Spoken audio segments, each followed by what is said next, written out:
Hello. All right. Let's give folks a minute to pile in.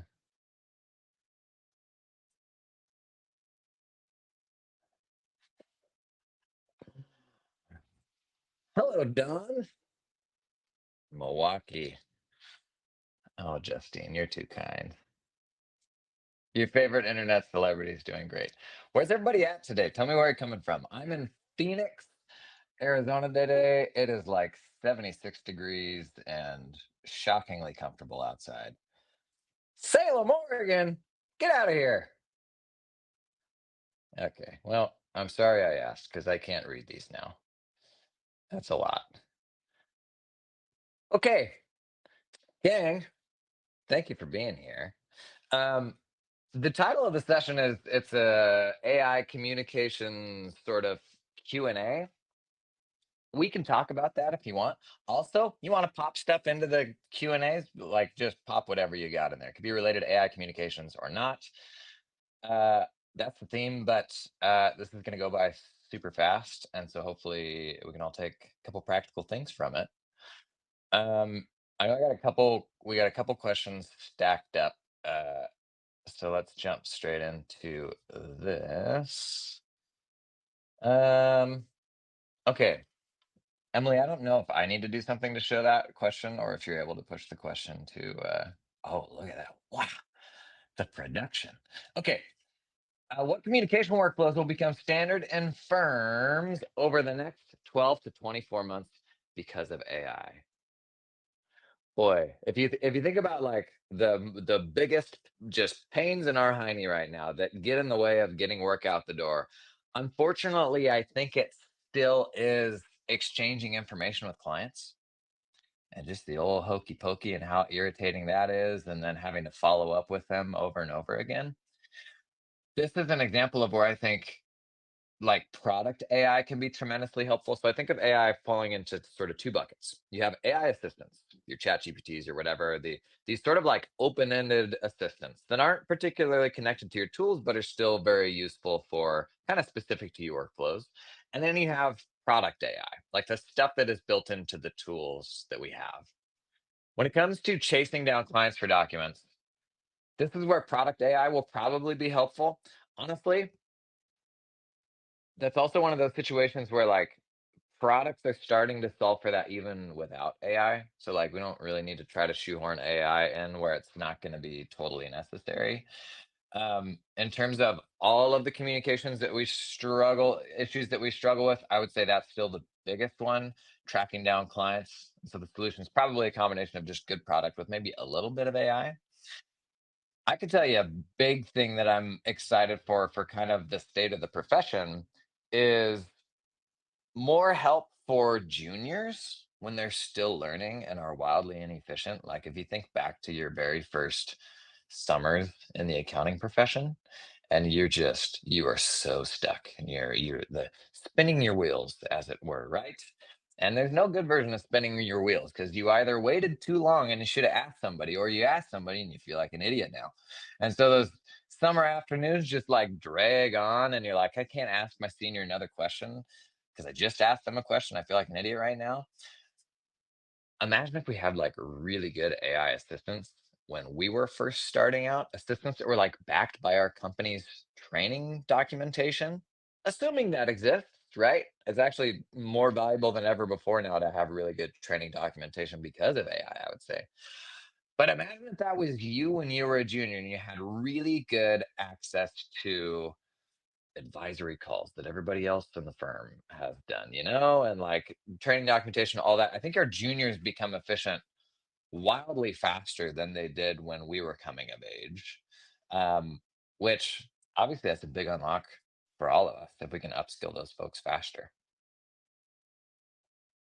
I know. I think I kind of answered that. What do you like here, Emily? How do you justify the damage to the areas where data centers are located with the ease of using AI? AI is a funny thing where it's like we're gonna just go headlong into a lot of problematic things and hope that AI fixes those problems before they come to a head, right? And that's not even just an AI thing. That is a probably more of a capitalism thing.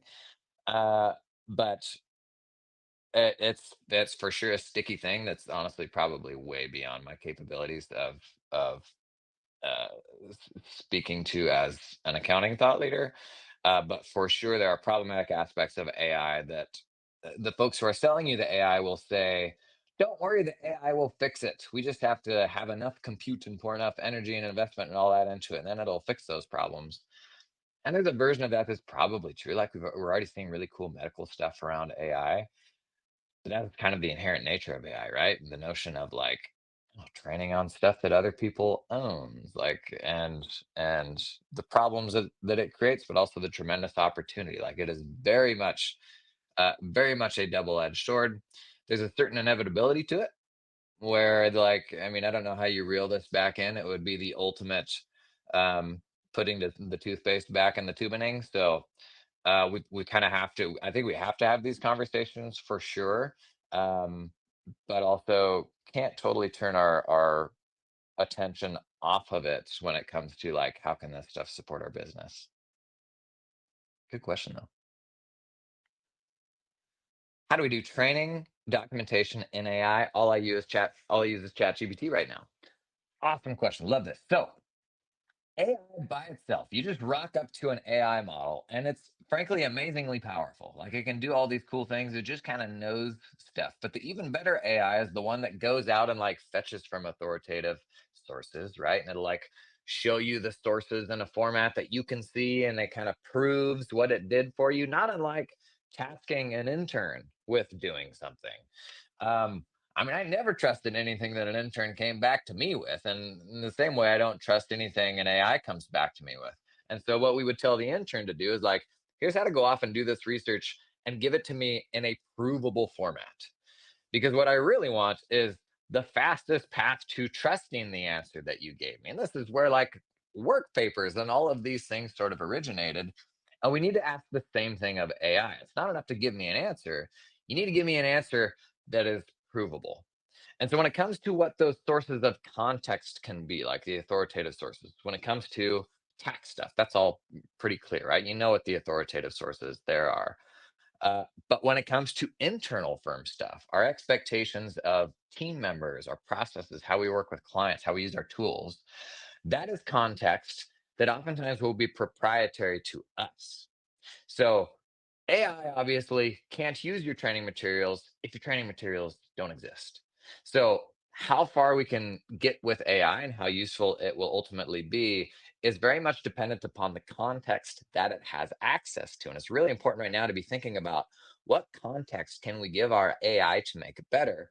Really good examples. I'm sure we're going to talk about meeting transcripts a bunch here. Really good example is your meeting transcripts. Say you have a monthly advising call with a client after you deliver the financials every single month, and somebody else is going to take over that account.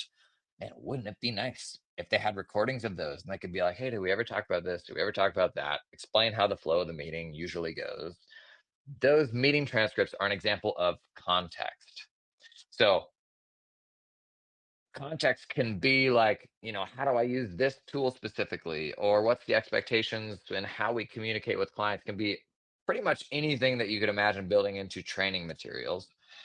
The logistics of how the AI accesses it, I mean, it depends on the tool that you use, but just using ChatGPT as an example, usually that's going to be what's called a custom GPT. And then you give it that knowledge, your internal documentation. And then when you ask it questions, it only references that documentation when it gives you answers. And then that custom GPT can be shared with your team members. We're getting a little nerdy here, aren't we? But worth thinking right now, what are the sources of context that'll be an advantage for you in the future? What are the things that only you know? What are the frameworks that are proprietary to you so that if somebody's running out and asking ChatGPT the same question, they're going to get a lower quality answer? If I just work with taxidermists and I'm an expert on exactly what their problems are and what the solutions that are specific to them are, that stuff is proprietary to me, where we can start thinking about what resources can we leverage with AI that other folks won't have access to. How do you feel about linking ChatGPT with the Google Drive or third-party apps? Company knowledge looks intriguing, but security concerns me. Great question. Um, I'm not a security researcher. I just uh, pretend to be one on the internet. Um, it's I think it's super important with AI things to come back to very first principles considerations around what is secure and what is not. Right now, a lot of people they just hear the word AI and they're like, "No, that's I'm not going to touch that. That's not secure." Um, just like kind of a 101 AI, it is important to understand when you have AI models, uh, historically in the very early days and in the beginning with ChatGPT, anytime you interacted with it, your prompts, anything you gave it, those were trained into future models. So they retained all that information. And it's those prompts and those conversations that continue to make the models better. And in the beginning of ChatGPT, that was the only option. There was no way to work with AI where your stuff wouldn't be trained into the model. Now you could have a we could do a whole 50-minute session about whether data being trained into a model is actually problematic or not, because there is not a way to retrieve specific details like a database out of a large language model that's trained on billions of parameters. But we need to be conservative in what we do, right? Like at the end of the day, like I'm totally fine. Like I don't want my client stuff going into an AI model.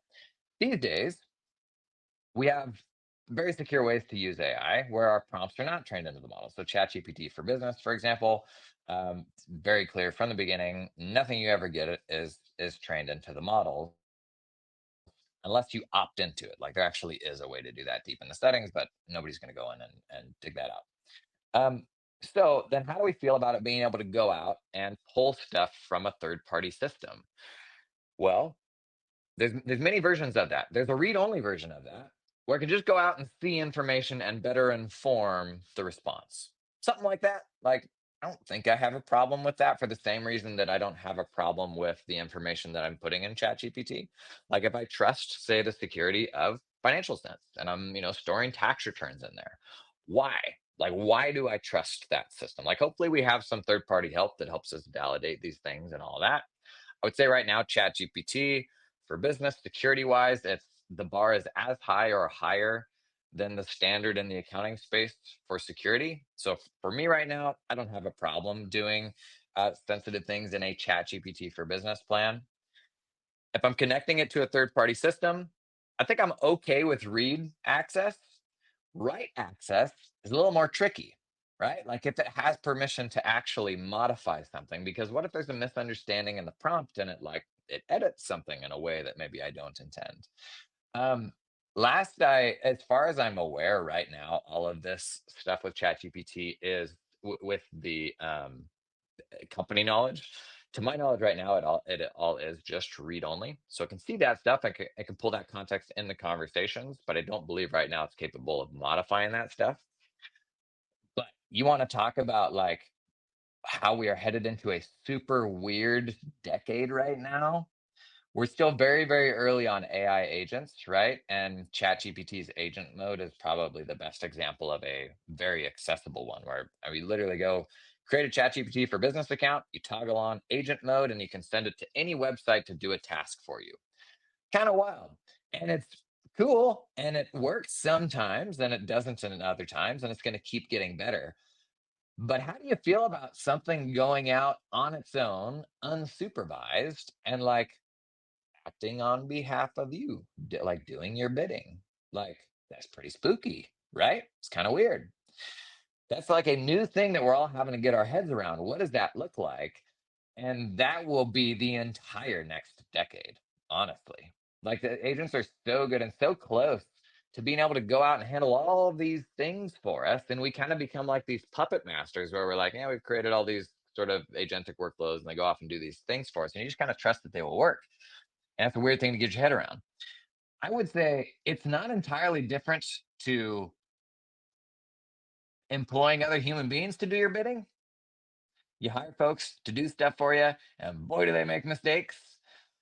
I would say with AI, there's more of a fear of like malicious ways, new novel ways of maybe hijacking an agent.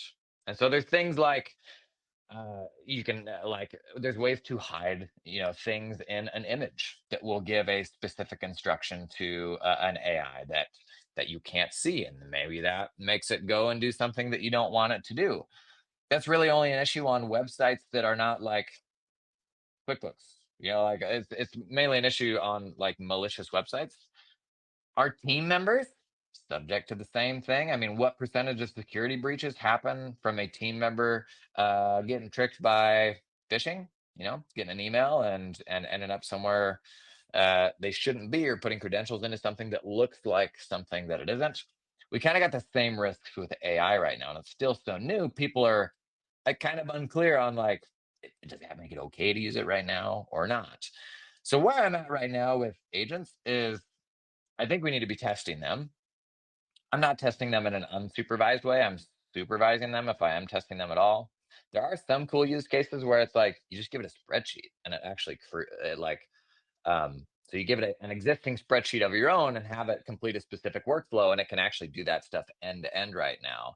And that's not going to the web. Like that's not there's nothing weird happening there. Those use cases I get excited about. But things are about to get really sci-fi, man. Like the notion that we're going to be cutting these things loose to do our bidding.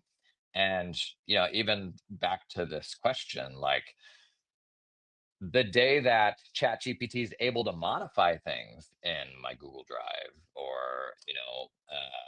the Microsoft equivalents, like, are we going to be okay with that? Are we going to be able to trust it? Will it prove to us that it can be trusted, or will it go in there and just like, whew, be like the intern that you never wanted, right? That's kind of what I think about AI as right now, is kind of an intern. On the one hand, if you had unlimited, really low cost interns, that'd probably be handy, right? On the other hand, if all you did was work with 100 interns, that would just be hell. Like I wouldn't wish that on my worst enemy.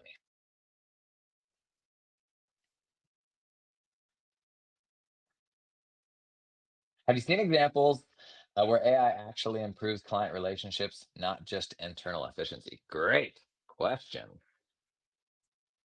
I can think of a ton of ways where it hurts the client relationship, right?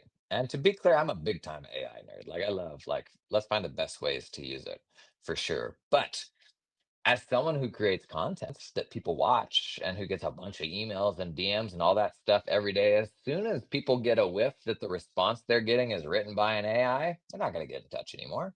Right? Like somebody emails me a question, they get something back and they're like, this, well, for one, it came back in 7 seconds, and I don't believe that Jason's that fast.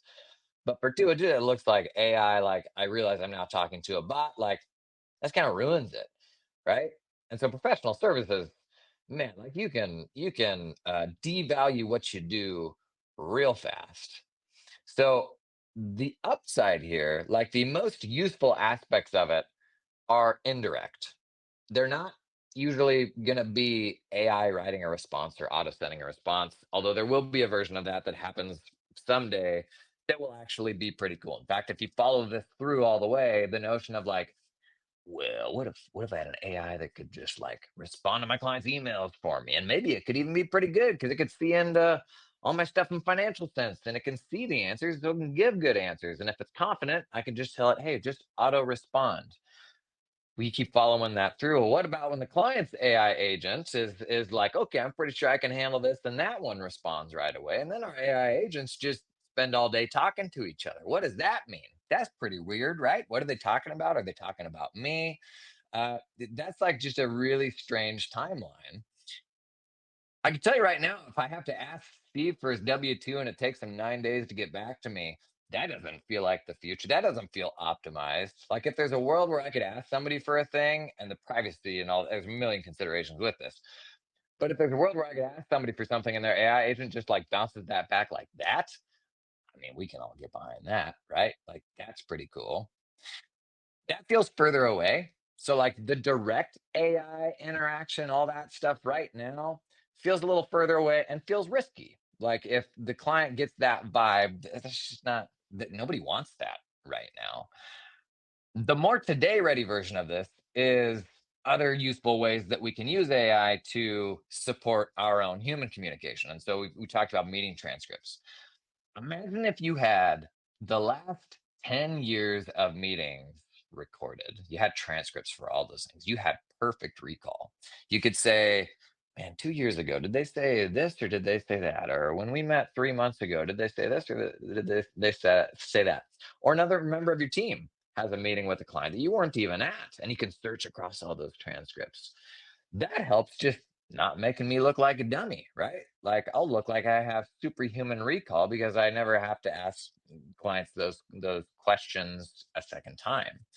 Um, we talked about upskilling juniors. That's a big factor here. I mean, I think everybody, if they understand what the expectation is in the firm and exactly what the scope of an engagement is and when something falls outside of that boundary, like that leads to more intelligent conversations and making sure that we are maybe not overextending ourselves. I was talking with Dan Luthi not that long ago, and they do quite a bit of advisory work.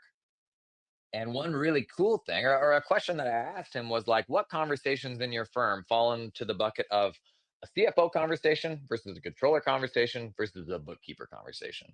Because nobody likes doing that gatekeeping thing where you're like, oh, we're only engaged to do this stuff. And what you're asking is up here. And it's almost like you're giving them this like verbal paywall. And it's like, that just sucks, right? Nobody likes doing that. But they sell advisory work, so they kind of have to be careful about that, of not crossing the boundary into what is a bigger, more complex engagement.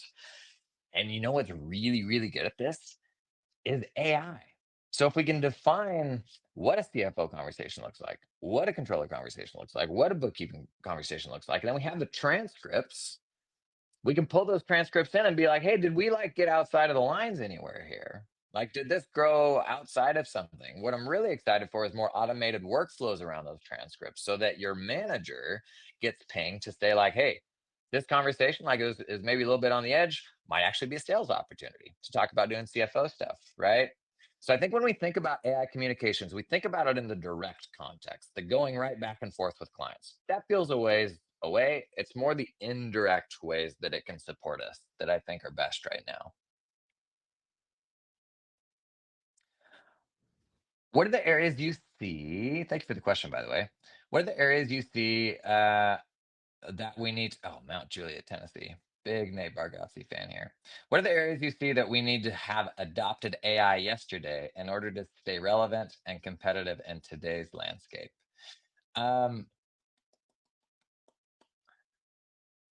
One thing to think about is what context do we need to be capturing that we could never go back and get again? And that's like meeting transcripts, right? Like every day that we're not capturing these client conversations is the day that we'll never go back and be able to get. If we had the last 10 years, that'd be amazing, right?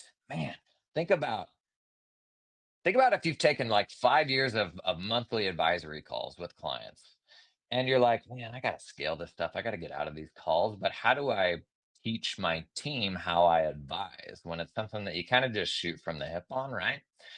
AI is very good at helping you like build your own frameworks for the first time in a more clear language and a more systematic way of how you advise. And if you had the last 5 years transcripts, that'd be a tremendous resource to help you build that.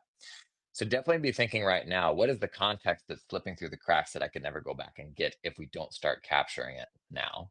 So this is real quick turning into a big AI meeting recorder commercial, isn't it? My favorite tools right now for this are Fireflies, very good. Also got Vinyl, which is a meeting recorder specifically for accounting firms. Benefit there is they're building integrations with our practice management systems. So I don't have all those transcripts living in some other system. We can pull them directly into the tools that we already use. Another cool one is Ping. Ping is working more on like kind of the practice intelligence side, where it's like trying to do kind of some more advanced like advisory sort of things around what we're talking about in those conversations. So for sure, be capturing that stuff as soon as you can. I would say the biggest risk to firms, though, a lot of people right now where it's like, how do we make time to learn AI and train our team on AI? And boy, $30 a month for an AI assistant, that feels like a lot of money. And it's people still say this, and even 2 years ago, I'd go and I'd do an AI keynote somewhere, and you have a whole room of accountants that. And back in the early days, it was like they didn't usually hadn't even touched ChatGPT, and you get them all excited and they're all worked up into a lather. They can see the future. They understand why everybody's talking about AI, and they're like, okay, yeah, I can actually see how this will probably change things. And we get to the end, and they're pumped. And I'm like, and it's $30 a month per user, and they're like, I don't know. You're like, civilization changing technology, like the biggest thing since fire, a lot of people say. Feels like a little much, right? But very big civilization shifting thing. And they're like, yep, yep, yep, get it. Yeah, totally. I agree, actually. Then you're like, $30 a month. And they're like, maybe if it was $20 a month. That feels like a lot. The real risk here is the cost of having a team that can't use AI 3 years from now.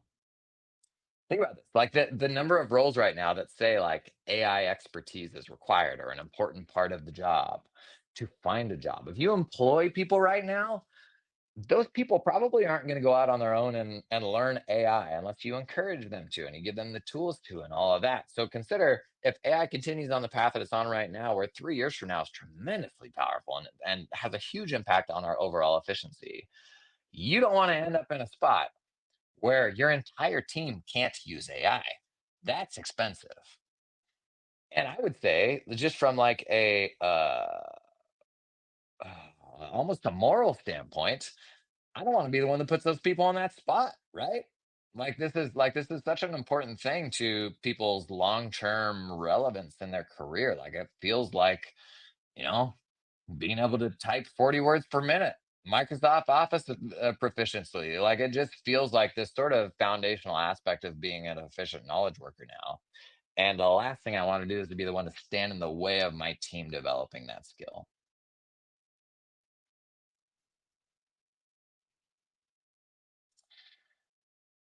How to go with a standard AI tool that doesn't solve all problems in your bookkeeping flow, like AP, versus building your own custom APIs and Python scripts. Okay, okay, so we'll go nerdy. That's fine. Um, yeah, so build versus buy. Um, that's a great question. I would say one really cool thing about AI that is relevant to all of us. We made it was a short form video that we put on YouTube a couple months ago, and it was something about I don't even remember. It was somehow using ChatGPT with Excel to like write a formula or something like that. And the video wasn't packaged in a way that was specific for accounting firms, and so YouTube served it up for like anyone and their mom. We went way outside the accounting firm bubble, and in those comments, did I get roasted by all the Excel gurus who are super proud about how good they are with Excel. And they're like, "Whoa, you could have done this with a SQL query. You could have written some code. You could do all these different things, all these like very advanced Excel things." They're like, "This isn't the right way to do this in Excel." When in reality, like we're making YouTube videos and like trying to bring it down to a level that's like universally helpful for folks, right? The power of AI is regardless of where you're at right now, it can get you here. Like it's the best, most patient, cheapest tutor of all time. And so if you can write Python scripts, sweet man, we can write better Python scripts now. Like um I uh, we were doing some marketing stuff, and I had to export every single email that I'd sent out of my Gmail, and then filter it down to like some specific subset and remove all the unique things and all that stuff. I wrote a Google Apps script because Chad Davis talks about those all the time. And I'm like, fine, I'll try it. By telling ChatGPT, give me a script to do X, Y, Z. And it worked on the first freaking try, like 20,000 emails. And it gives me exactly what I wanted on the other side. I don't know how to write any of that code. I was just following instructions and copying and pasting where it told me to copy and paste. That's super cool. I think everybody needs to be aware of, regardless of where they're at right now, like it can get them to the next level. Like it's such an incredible tutor. The question of like, do I build my own cool stuff or do I wait for other people to build my stuff? It matters a lot on your role in the profession. So this is coming from a guy who first started making YouTube videos for accountants about like no code automation and Zapier and Airtable and all that stuff. So all that like super geeky automation stuff is very near and dear to my heart. There was a time in my accounting firm when I was building all sorts of that stuff. And then there was a time in my accounting firm when I owned it. It was a 40-person firm. I was out of the client work and my job was to manage the strategy of the firm. And the last thing that I should have been doing was playing software night janitor, like building all these automations and then being the only one that can fix them when they break and all that. Right. So it very much depends on where you're at in your journey. It depends on how painful and costly of a problem it is. I've talked with folks who will have like a very niche client base and a specific, really high volume problem that they have with every single one of their clients, where it's like, you got a case like that where it can save you an hour a day on like tens of clients or more, for sure. Like that's a situation where it may make sense to you either yourself build that or pull in an agency that can help you build that. Um, there are also some of us that just have to do that almost like we enjoy it so much. You just need it to get that, to get it out of you. And that's cool. And that whole like self exploration of like the stuff that I'm into and learning the next thing and feeling fulfilled by that, that's kind of a whole different calculation. When you look at an accounting firm and consider what is the place for that, the person that is doing custom API stuff and building Python scripts and all of that, for most small firms, like most of the folks who are here, unless you have someone on the team who is really lit up by that, that is usually best done by pulling in an agency. Even if you're into that stuff to a degree, oftentimes agencies, the thing that you're thinking, they've built that thing for 30 other people already. And so they can give you the shortcut and come in. And yes, it'll cost more. Um, but the right answer there depends on like what is the path that everybody in your firm is on. Does it make sense to send a person on my firm down this path? Like, is this a long-term thing where I want them building this stuff for us or not? If I'm a 100-person firm, it could be a different answer about whether that should be an internal person or an external person. I would say don't be afraid to like follow the stuff that you enjoy and that you want to learn more about. But there's also a lot of people out there who are doing this for a bunch of firms that can help.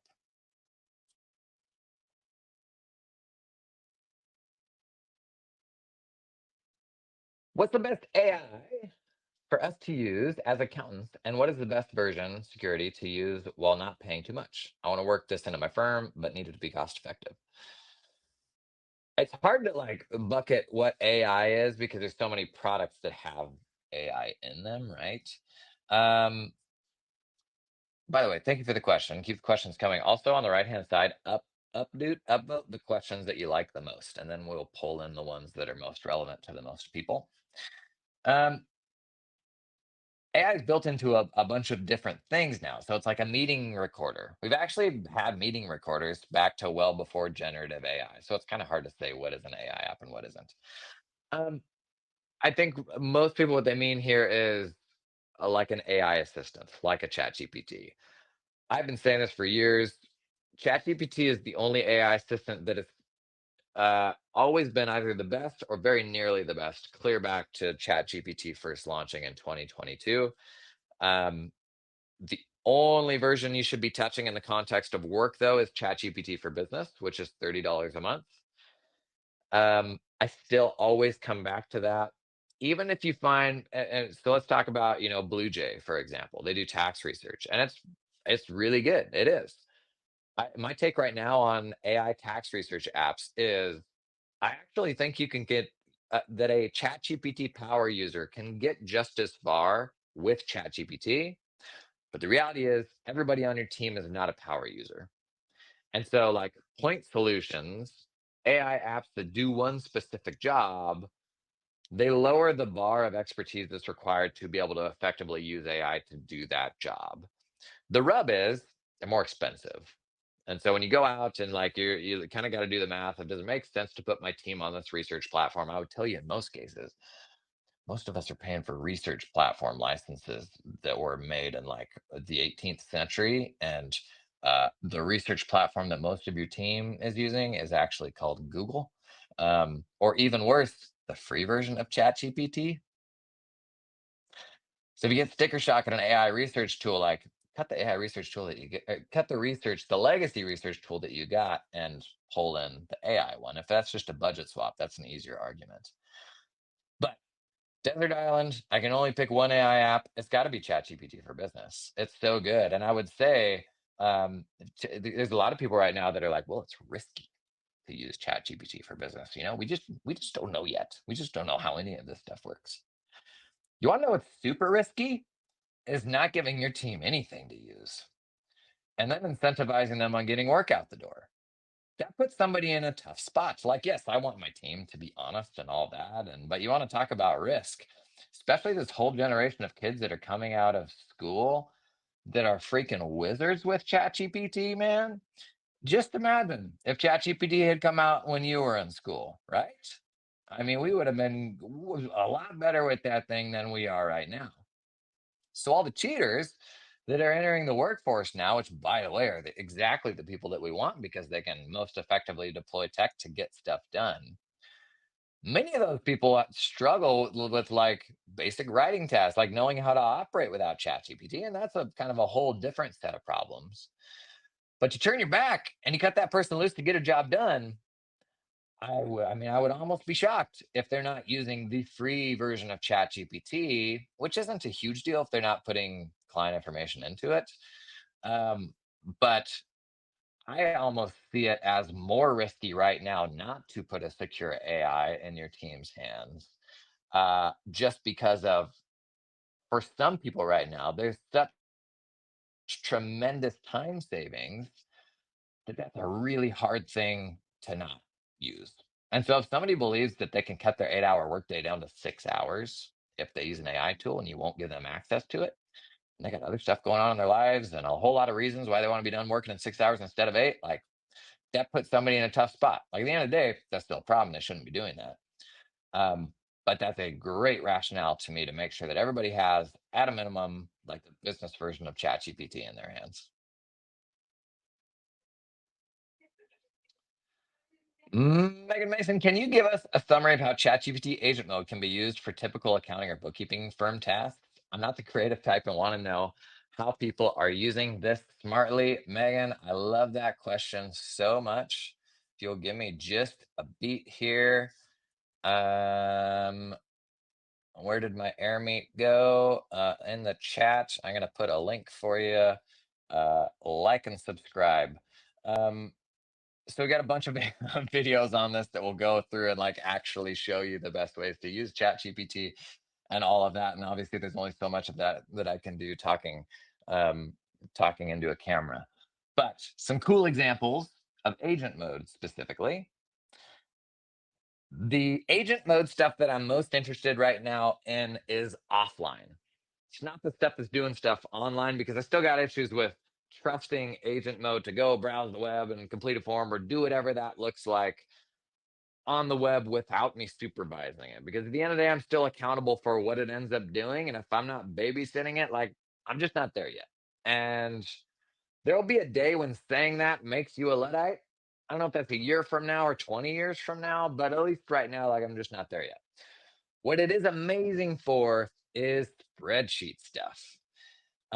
It's funny how all roads will always lead back to spreadsheets. Why is that? Um, so agent mode, if you simply enable agent mode, if you're asking ChatGPT to do anything with a spreadsheet, if you enable agent mode, it is much, much better with spreadsheets. It like takes a big step up. And the best way to use it with spreadsheets is not asking it to create a spreadsheet from scratch. It is to give it a spreadsheet, like a work paper template or something like that, and have it complete the work in that spreadsheet. So, to give you a good example, super cool thing that this CPA does once a year. I'll drop it in chat. Excel1040.com. It's totally free. It's this ridiculously huge Excel workbook. It has 60 tabs and it rebuilds like a whole bunch of 1040 schedules. And so there's all these input tabs that are just like the input screens in a tax software. Bookkeepers are like, get me out of here. Don't worry, I'll bring it back around, bookkeepers. This giant workbook has all these input sheets, and it's just like your tax software inputs. And then on the other tabs, they're like, 1040 page one, it like creates what the 1040 will look like. So you got this big old workbook with 60 tabs. You can give that Excel template, the thing that I just linked in chat, to ChatGPT, enable agent mode, and give it like tax docs. And if you're uncomfortable with that with your clients, like just grab some example ones off the internet. You can give it a pile of W-2s, brokerage statements, 1099 entries, like government forms. We're not asking too much of it. Well, in some ways we are. Um, you can give it a pile of PDFs, and it will take all of the information from those PDFs and put it into all of the correct tabs and all of the input fields in the workbook by simply telling ChatGPT, take all these source documents and enter the data into the Excel workbook. And it does it really good in like less than 5 minutes. Like it's really, really juicy. A more bookkeeping related example that we did in a video. We took a payroll journal export from a payroll platform for a 30-person pay run. And you know what payroll journal like CSV exports look like. It's a lot. And like, seasoned, if I hand that off to an intern to try to make sense of, like, good luck. Like, you know how dense those reports are, and there are umpteen different columns for, the 12 benefits and the employee paid portion, the employer paid portion, and the local tax. Like, there's column after column after column, big, ugly report, a pay run for 30 employees. I gave it a spreadsheet that was like a payroll allocation template, right? Like we all have some version of this, and we're not proud of it, but we do because the owner, bless his heart, wants to allocate all 30 of these employees, like 20% of this department and 5% to this department, and so it just makes like the payroll adjustment an absolute nightmare, right? Whether it's payroll, whether it's something else, whether it's Craig wanting to split the Amex bill between his 6 different businesses, like you have a version of this spreadsheet, and I don't believe you if you say you don't. I gave ChatGPT this spreadsheet, but then I gave it the payroll journal export for that pay run. And I said, enter the data from the payroll journal into the payroll allocation spreadsheet. We have an example. We show this on the YouTube channel. In 4 minutes, it entered over 1,000 values into the payroll allocation spreadsheet and like performed that task perfectly, like taking all the data from one and putting it in the other. Now, to be clear, that's an elegant solution for a problem that shouldn't exist in the first place. But isn't that what accounting is right now? Like people think we do repetitive, monotonous things. It's like we don't. We already automated those things. Accountant's job right now is doing all the crap that falls between the cracks, like all the stuff that there isn't a perfect solution for when that system doesn't talk to this other system. Like that's kind of what being an accountant is being capable and having the expertise of facilitating stuff and automating it as much as we can and applying our expertise when you're taking that thing from A to B. Like that is accounting these days, and that's why engineers don't understand what we do. So to be able to like, if you zoom out on this and like, what are all the ways that we can use agent mode? Right now, I would say it's most powerful at spreadsheet-based workflows and can genuinely do over 1,000 entries in our testing in less than 5 minutes. Um, and it's weird. It kind of makes the spreadsheet cool again. But if you already have work paper templates that are in Excel, start there. Like it can help you prepare those things. Um, it's really, really interesting. So I'd say right now, if you want to play around with agent mode more, I love using spreadsheets because it's not doing stuff online. It's just modifying your spreadsheet. And don't ask it to create a spreadsheet from scratch. It doesn't do that very well. And also, your expectation of what that should look like will always be different than what it actually does. So instead, give it a spreadsheet to work in, maybe give it some other information, and then give it a job of how to complete that workbook. You can even protect the cells of the workbook that you don't want it to touch, and you will be shocked at how good and how fast it is.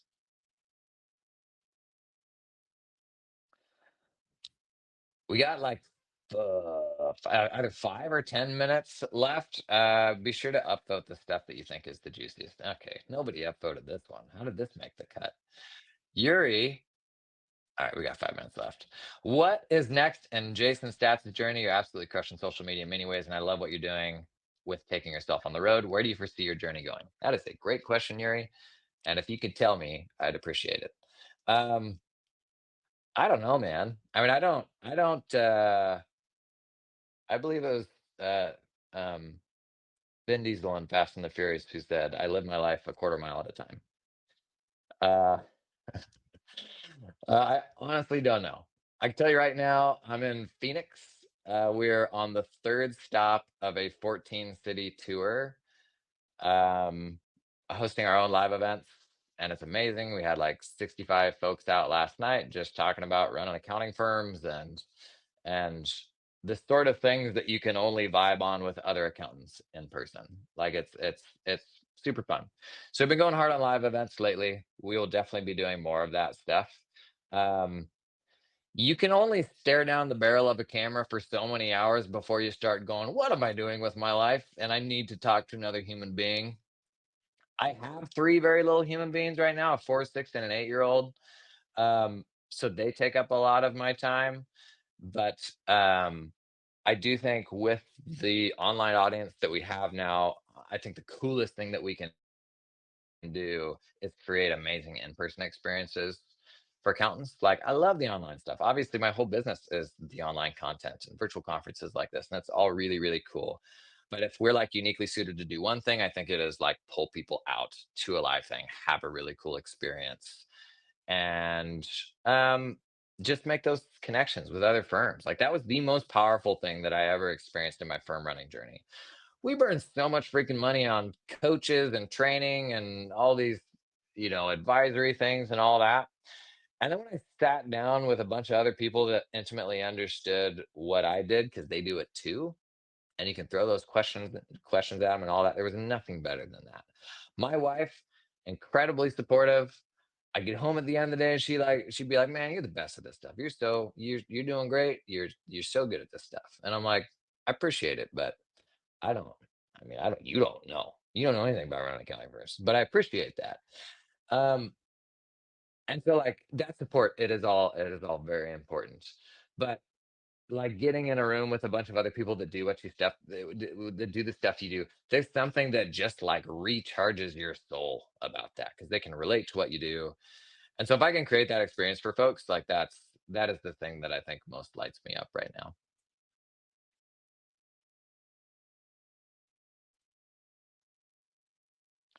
AI agents, hard pivot. This is probably the last one. AI agents.